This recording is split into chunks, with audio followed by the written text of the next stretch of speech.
whaia o te whatu saina o ia e tangata poto o whaia o whale I lunga o le whale. Everyone then who hears these words of mine and does them will be like a wise man who built his house on the rock. O se whaamai o se soswali, o se tima inga ia masa ngana whaamai ke rua aina I o sapa. Build your family on the rock. O le whaitaunga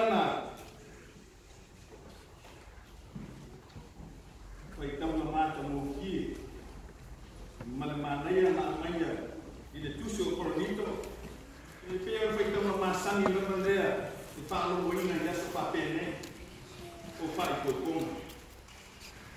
O le ao onga I le alofa. A o le alofa. E a mai le alofa o le atua. I le asa alofa e maua le awanga. I o se alofa koe. Na tāpele ina lava I se isi awanga. Ka mai la o onga whina mko. Malatusi pa ia. O le alofa e mai le patu o le atu. Leo lo iai upi mata o pie mo upu manaya. E onu sai le alofa. E ama mangu le alofa. E le losu pale. E le mita wei. E le mita male.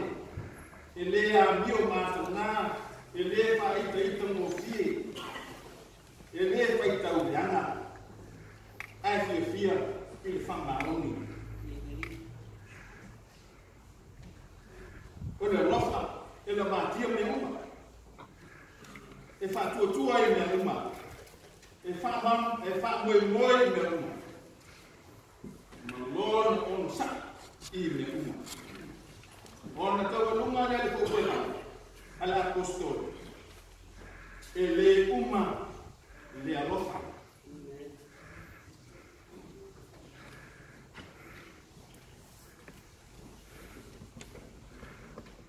Love bears all things, believes all things, hopes all things, and endures all things.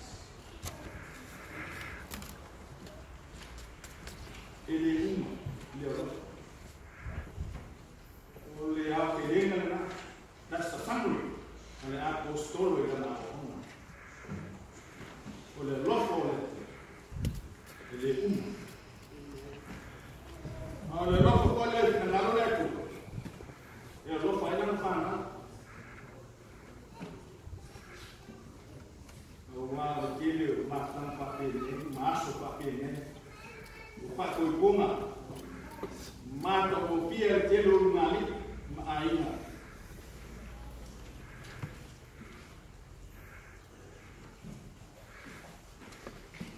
O le mo le ro. O le lofa na masina. Ya I foi disse o le lofa e tasi ke moto sang. O le te foi o lofa e tão pula.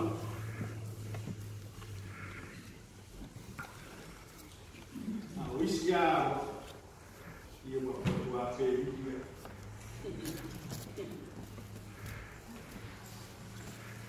o le lei ai se palo mo ia ma fai ia o te fatu saina o ia I tana poto o fale I lungo o pata lulu fale lulu aina ulea maliso I lungo o pata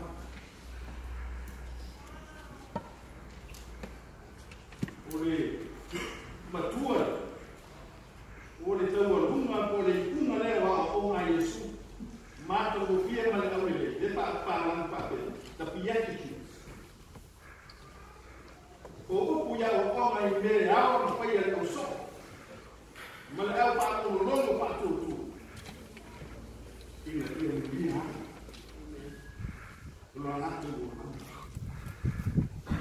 ona to lo mala e Yesu o se pa no ia o io ma toto o Paulo no fale i lumo al pa io lo con poi tempo tengo via con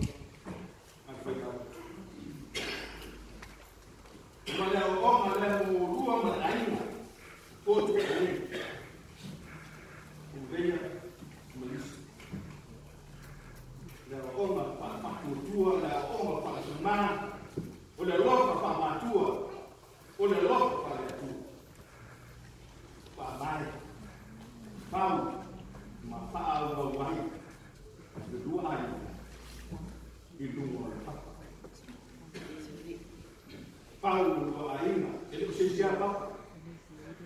Ele não tão filho, ele não gosta da moda ah, o Jesus que é isso. Portanto, ali, mandato parola e todas. Aí certo. Vai fazer melhor olha, e malos.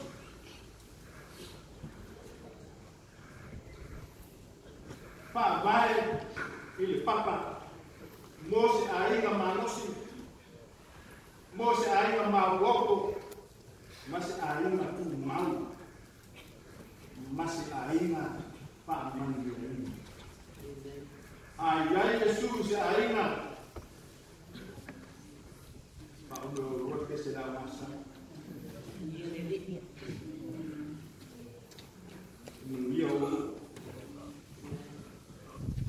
want a strong, firm, stable family.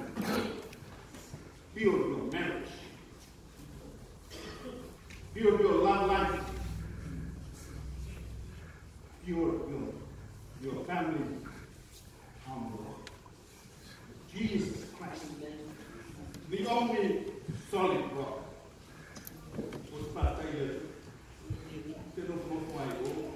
And they said, "If I ask someone, if I ask you that, then I'm going to ask someone, move fast, stay there too." And while they were from Sat, the Amatan of the I love Papa, you know, more than the sooner to you.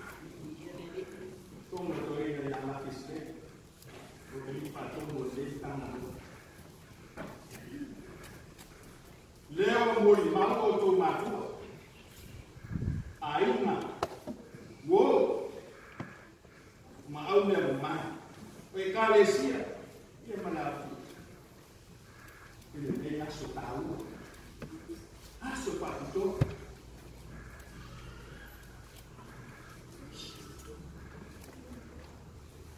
I hope this is not a show.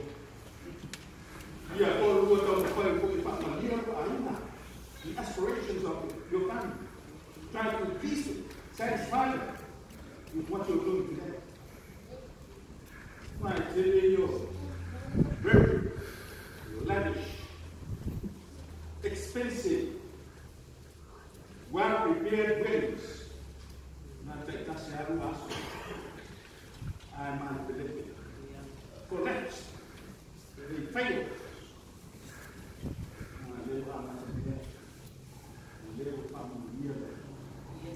Foi para a environment sustainable. Mas nem lá, para olha, por ocultar nova, para trabalhar no outro, e no ET. Nem lá a mata, mas nem foi para que nova. Aí ele, eu deixei nascer.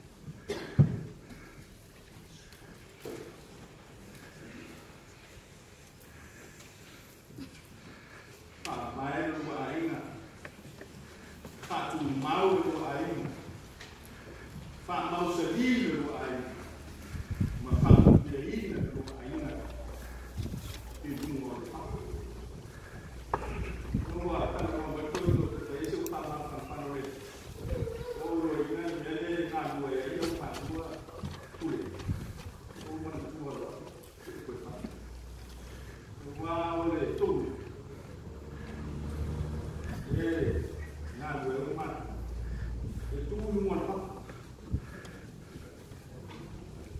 ya male foi ba foi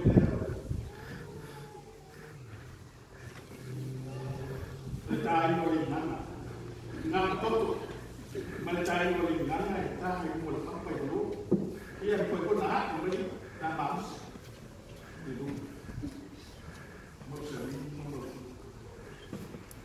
sai mi wa ko pa pa se te mo ro mo se ri mo mo tu le nga ven ore mau ta foi ma fa na ven ro to nga do e ma tu mo to mo la ai tu te do ina mo mo se mo ne pa mai di mo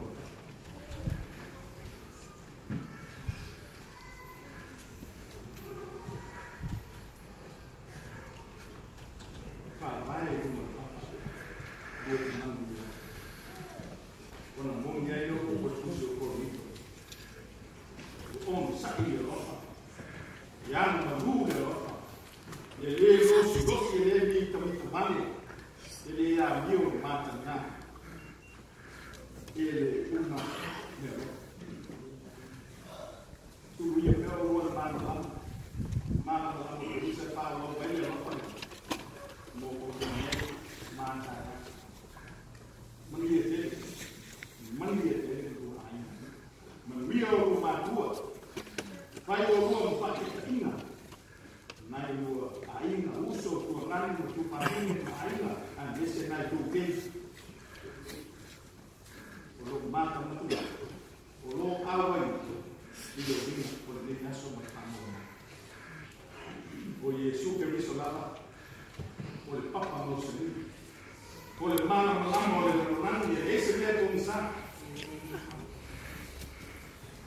era tanto filho tanto mano malamo tanto uomo fantastico da te non se li hai lo tanto uomo tanto pese il pese corso dal scuro